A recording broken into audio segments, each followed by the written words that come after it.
Yeah, it's a maple syrup bottle. Looks very cool. I think I'm going to have to take the plastic cap off and put a cork in to better fit our aesthetics. But I also really don't know what I'm going to do with it yet. Oh, hey there, Jester here. I was just showing Marcel this very cool maple syrup bottle that, well, all the maple syrup's been used already, and now I've just got this leaf-shaped bottle. But, well, I also seem to have Dr. Tiny here today, which is... that's a bit unusual. You don't usually show up in my segments. Oh, you've got a message from the doctor. The doctor wants me to do something with ladybugs because it's got some footage of ladybugs, but not enough to fill an entire episode. Well, I guess we're doing something with ladybugs. So what stuff do I have on the table today? Oh, I know. I'm going to get, a drop sheet so I can paint. And you two can watch. I think what I'm going to do is I'm going to make a few different kinds of magnets. So I've got these wooden circles, and I've got some wooden hemispheres, and I have these great big red rhinestones, and some craft magnets that I got some time ago. I haven't been able to find them in the dollar stores lately, and this came from a different store entirely, so I might have to go to a proper craft store to find some more whenever I need more.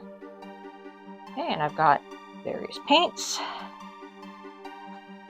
and my painting supplies, and I think I am all set to make some fairly basic, easy ladybug magnets.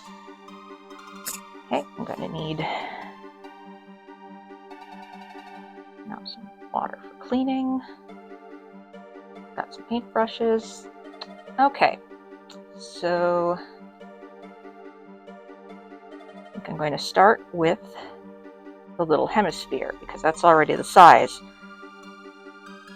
And I'm going to show you a trick for painting little things so you don't have to hold on to them. What I have are these little blocks. I mean, you could use anything. Just something small that you can hold on to. And some fun tack. I've also heard it called blue tack, but it's this, reusable sticky putty stuff. So you put that on your thing that you're going to hold, and you put your little thing that you're going to paint on there, and that goes on there.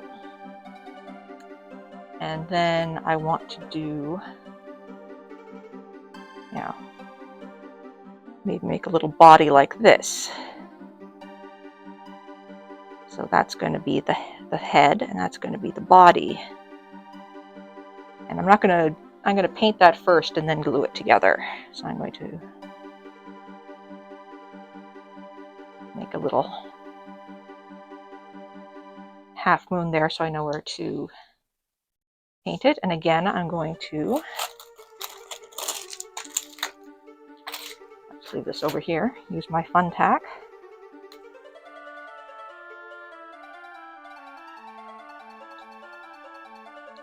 To stick my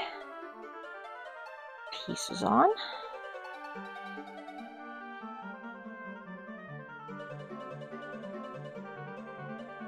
And then I've got these rhinestones.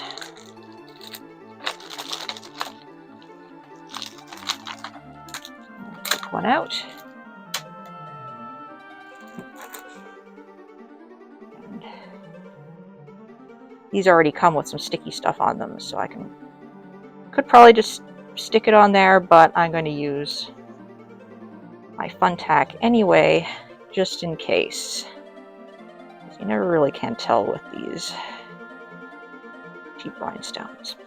Okay, so that's what I'm going to paint. But first, I'm going to get some red. First, I'm going to put the rest of my fun tack away, so it's not in my way. Okay, now I'm going to get my red.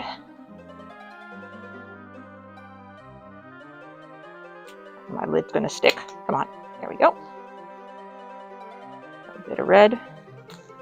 I'm not going to bother prepping these. They're just going to be, you know, quick and easy. I'm not going to go through all the effort of, you know, gessoing them. And my hand's already covered in paint. You know.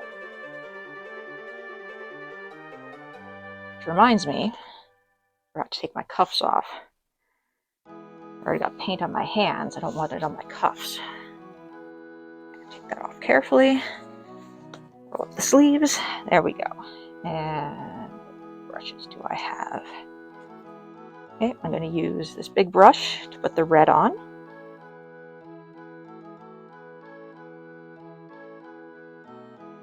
Yeah, that goes on nice.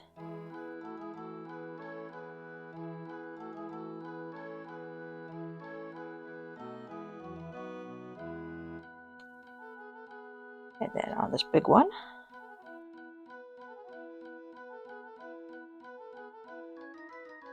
And as usual, I'm going to want to wait for this to dry and then put a second or even a third coat on there.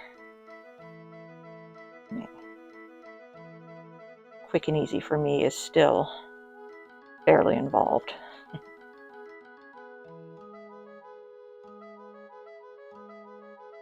And red is, you know, oddly bad at, you know, covering things. Like, you're going to see the wood grain through there for quite a while. Okay, now I'm done with my red. So I'm going to put that in there, and then I'm going to get another brush. A slightly smaller one. Actually, I think I want an even smaller one than that for my black. So I start with my little rhinestone, and I'm going to cover a couple of the facets with black. Yes, this will definitely need to have a second coat. There we go. And I'm going to put a little stripe down its back.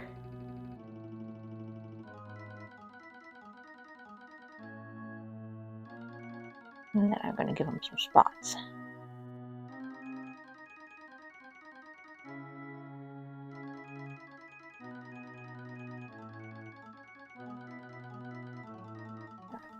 Almost got a ladybug already. And then I'm going to do the head of this one. Now, it doesn't matter particularly that I'm not right on the line here, since it's going to be covered up anyway. This is just to give me an idea of how big the head is and where it will go on when I glue it on.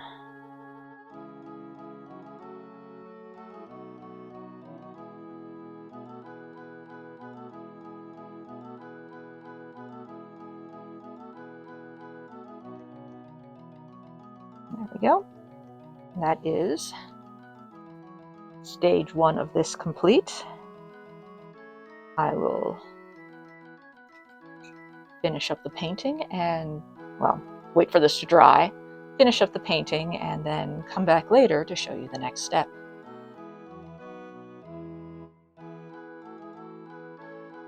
And we're back. And Marcel and Dr. Tiny have been helpfully watching the paint dry. Well, let's get you two out of the way, and I'll show the audience what I've done. So this is the little hemisphere one. You can see I finished it off. I've added you know, a line to show where the wing cases are, and some spots, and, you know, the face and the eye spots. Yes, I know, Dr. Tiny, they're not really eyes, and that's not really a face. But I'll let the doctor talk about that, because I'm sure they really want to. You let me do my simplified crafts. Okay, and then we've got a little shiny one, which is, again, much the same way, just a stripe along the back, and the little black face, and the little white eye spots. This one, I might put a coat of varnish on later, because, you know, the acrylic paint on the plastic isn't going to stick very well, so I think I'm going to need to put a top coat over that, but I'll do that later. And then this one is in 2 parts, so I'm going to need to stick him together. Like that. I got that. I'm going to put it like that. First I need glue. I'm going to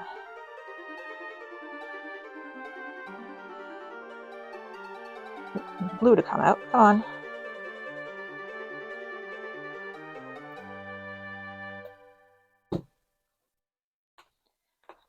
Of course, I'm having technical difficulties with the glue. Come on, you.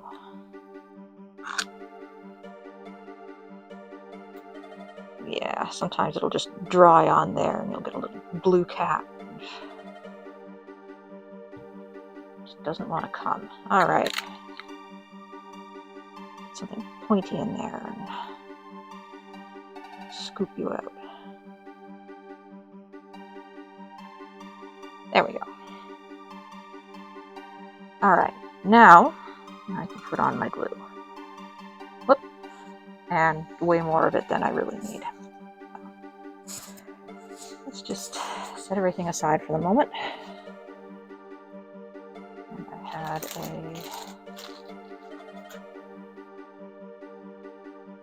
stick here. I'll just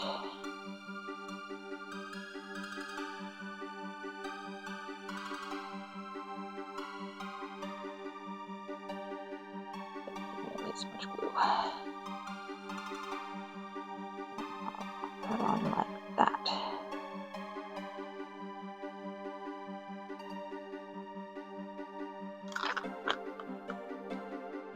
Now the next thing with this big one is I'm going to want to stick a magnet to the back. But the center is kind of, you know, off center. So I'm going to see if I can get another little wood bit. That won't really fit.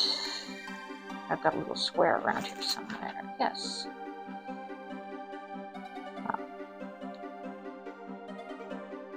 A little square will make a better platform, but it sticks out a bit, so I'm going to want to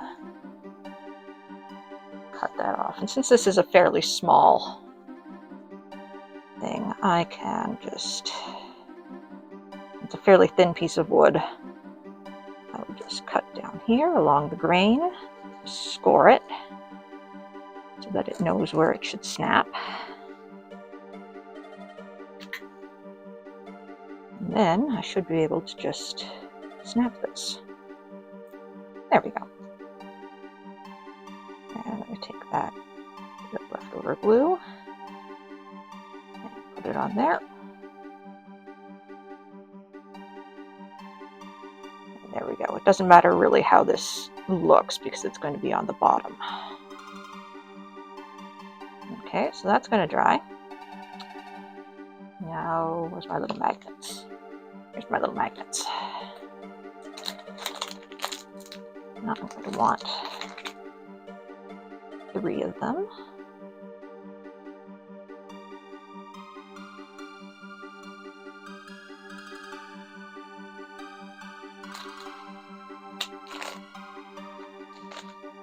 And I'm going to want a,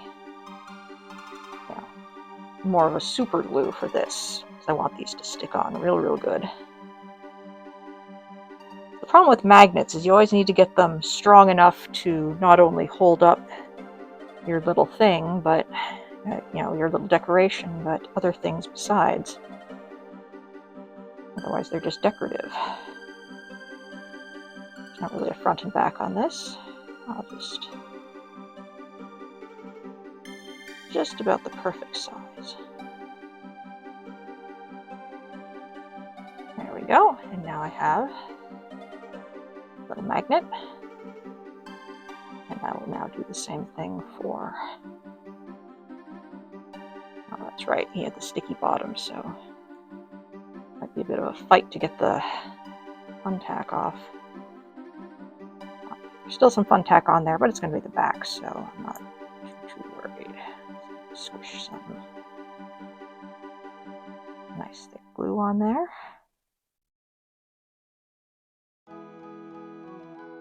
And cover that up. The magnet.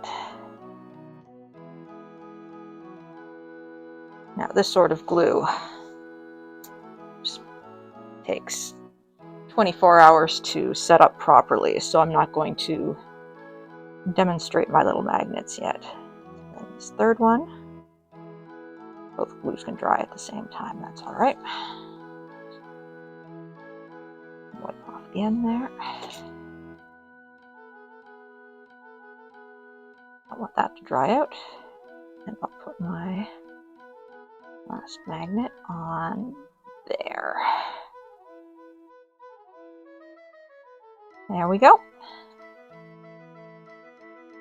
So I've got my 3 little magnets, and I can wait for those for the super glue to dry overnight, and then I will give my little rhinestone one a coat or 2 of varnish, and I will have little ladybug magnets.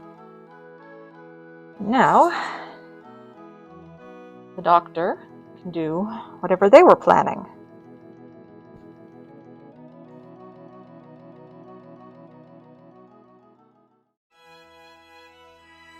Greetings.